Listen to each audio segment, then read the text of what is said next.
Hey, what's up? It's Ben here. Having a good credit score is vital if you want to get a loan in the future, like a car loan, house loan, or even a business loan. Now, this is for those who don't really have a good credit score, meaning that they're around the 500s or below territory. If you're in the 600 mark, you're not going to immediately get the 800 mark. Even I don't have a perfect score. Now, if you're in the 700 territory, you're obviously not going to get an additional 200-point jump. This is for those who have a really bad credit score. For those who don't know anything about how the credit card system works, here's a brief overview of it so you understand the important parts. So a score range is from 300 to 850. In a general sense, most banks and credit agencies recognize that if you have anything that's a 740 or above, you're in a very good standing, meaning that you'll get the best rate when applying for loans. Anything that's below might make your life a little bit tough, especially for those who have a really bad credit score. You'll just be flat out denied for almost everything or get a really high interest rate. I don't know which one's worse. Even if you're just trying to rent a place, it makes it tough. So your ideal goal is to be at 740 or above.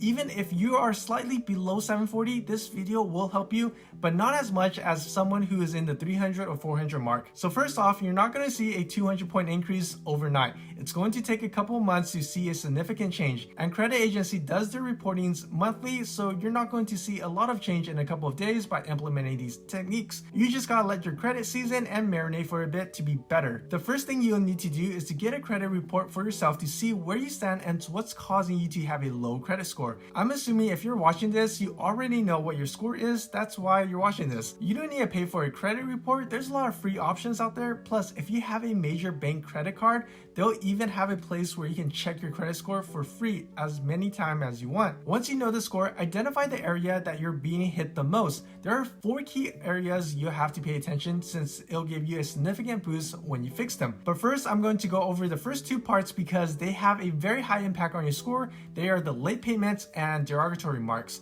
Late payment is self-explanatory. If it's late, pay it back in full. If you have multiple late payments, always try to pay the one that's the oldest because that's the one that's most likely causing you to have a significantly lower score. Even having just one late payment is bad. And if you didn't know, a late payment only applies when it's over 30 days late, and just by having it a couple days beyond that can drop your score by around 40 points. And the longer you don't pay it back, the more points it drops. And if you have multiple late payments and you can't pay them back in full, try calling up the lender to see if they can work out a payment plan for you or possibly get it removed if it's your first time and you can pay it back in full, because you don't want that late payment history to be haunting you in the credit report for years. Sometimes they'll be willing to work with you because at the end of the day, they'd rather have something than not have anything at all. It's not a guarantee that it will work, but hey, it doesn't hurt to ask. Worst case scenario, you get a no. Now for the second key point you have is derogatory marks. This means you've defaulted on your payment and it goes to collection. First things first, when you're on here, you want to look out for any errors that's possibly on there because identity theft is still a thing and errors just happen. But you don't want to lie because that's bad. And after their investigation and they found out that it's indeed an error, they'll remove it, and this alone will give you a significant boost in your score. But if you can't find any errors and the remark is true, then you can try to give this a shot, but there's no guarantee you'll have it removed. Again, it doesn't hurt to try because when something is delinquent, it's going to stay there for years to come, and it's only gonna hurt you. So try negotiating with the collector that you'll pay them, but also remove the collection from the credit report. Typically, collectors buy the debt for a fraction of the price, and if they can recoup their costs and make a profit from you, there could be a possible deal. But again, there's no guarantee you'll have that remark removed. Once you have taken care of those 2 issues or just merely perform half of what I just said, you'll see an increase in double digits in a month or so because these 2 items have a very high impact on your credit score. The next 2 key points you'll want to look at is utilization rate and credit age. These 2 items also represents a majority of your credit score. The utilization rate is basically the percentage of the credit you're using. So let's say you have a total line of credit of $1,000 and you always use $500 in it every month, your utilization rate will be 50%.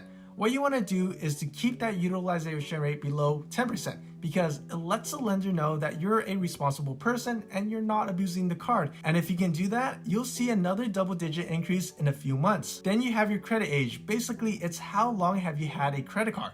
Note that if you cancel your old credit card, it'll basically reduce your overall age of your credit and also reduce your credit limit. So don't go canceling your old cards if it's not necessary. And sadly, our credit age is fixed, so you can't just go back in time and open a card like 10 years ago. But can we though in the realms of credits? Yes, we can. This part will be tough if you don't have a trustworthy member to do this with, and that is to become an authorized user of someone else's credit card. And this, my friend, will give you a significant boost, almost up to 100 points if you have a poor credit score or no credit history to begin with. So let me explain how this works. So let's say your dad has a 15 plus year age on his credit, and it's aged like fine wine, and in addition to that, he has a really high credit limit. So let's say your credit age is only 2 years old and you have a credit limit of only $1,000. If you can get yourself to become an authorized user on one of his old cards, you can just automatically gain 15 plus year of age on your credit and tapped into his high credit limit. Let's say it's $25,000. Now you just went from nothing to something. You're able to boost up your credit age and lower your utilization rate, because let's say you already maxed out your $1,000 limit, and with a $26,000 line of credit now, your utilization rate will be around 4%. And when the agencies do their monthly reports, in that 1 month alone, you'll notice a significant increase to your credit score. Now this only works if the individual has a way better credit age than you, a higher credit limit than you, has a low utilization rate, and is paying their monthly payments in full. So pretty much a stable, reliable adult.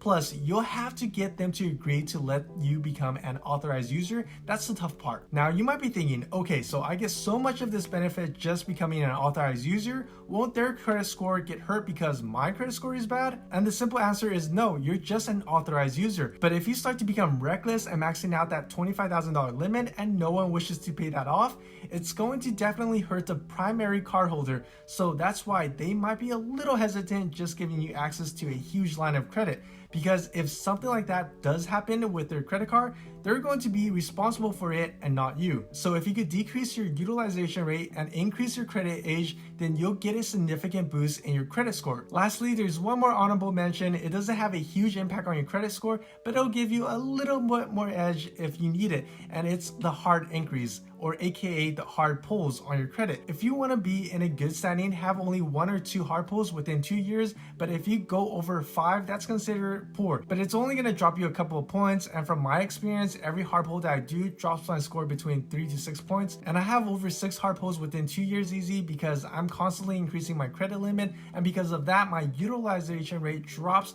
and my credit score increases, so it's a give and take. So to recap, for starters, get your free credit report and mainly focus on paying off any late payments, errors and removal on the derogatory marks, having utilization rate below 10%, and if you can, become an authorized user to increase your credit age. And if you want to rack up a couple extra side points, try not having too many hard inquiries on your report if it's not worth it. Then after that, and for future coming months, just consider adopting a good habit of always paying your credit card in full every month and maintaining a low utilization rate that is below 10% every month. And within a couple of months or so, you should notice about a 200-point increase if and only if your credit score was really bad to begin with. So I hope you liked this video. If so, feel free to give it a like and maybe consider subscribing, as I will talk more about credit cards in the future, or stick around for my other money related videos.